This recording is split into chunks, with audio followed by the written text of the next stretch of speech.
kaduhaan pa nimo o ayha pa mo boylo siya og tuyok. Bali primerong lubag nimo sa susi sa stand, luya siya ba ano.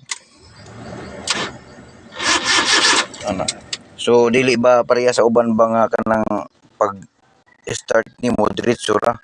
So diri mga idol nakita na ko ang iyang kuan, kay kung atong subay gisubay-subay na ako diri mga idol ang iyang ground cable.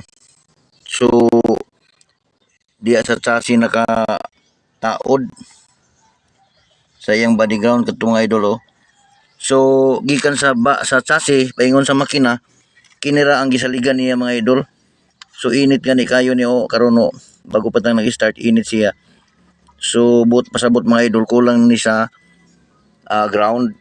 So mao nang akong plano na ako mga idol nga dugangan ko ni ground, magbuhat ko og ground nga isabay na ko diri pag taod unya akong ang tumoy diri na ko itaod, kay murag dili pud kasaligan nga dinhi ba nakataod ba kay cover mong gud ni siya barbula mong gud mga idol. So wa ta kay balo ani kung nagagasket ni siya ang ulo ani para dili mo leaking, dili siya perfect, wa may bolt ini sa gilid ni araman ang mga bolt sa tunga. So tagasayod kung naka gasket na siya, so lagmit nga kulang siya sa ground. So dili na lang tamo kuan para diretso gid sa yang block bali.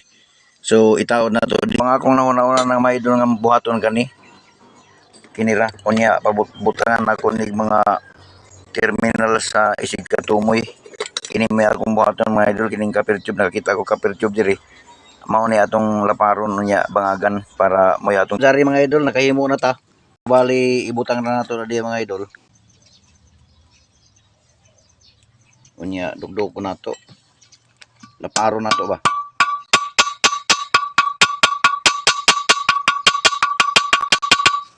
Nya karang isa mao gyapon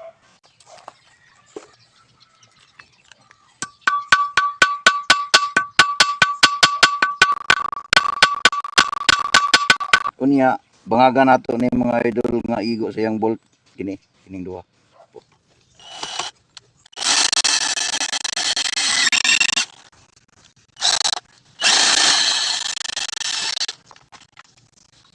Yung kadog ko.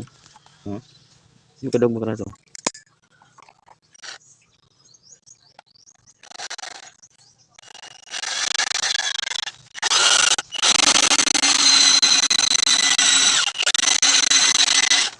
Pingis.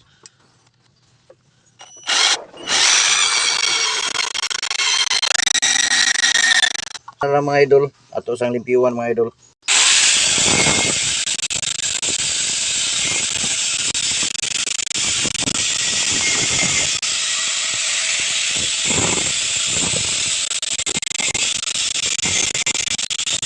Ato ni itaod.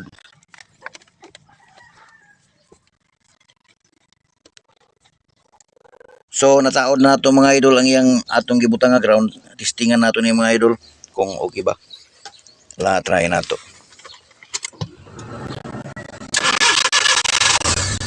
Okay. So ana ra na mga idol, mao ra itong problema.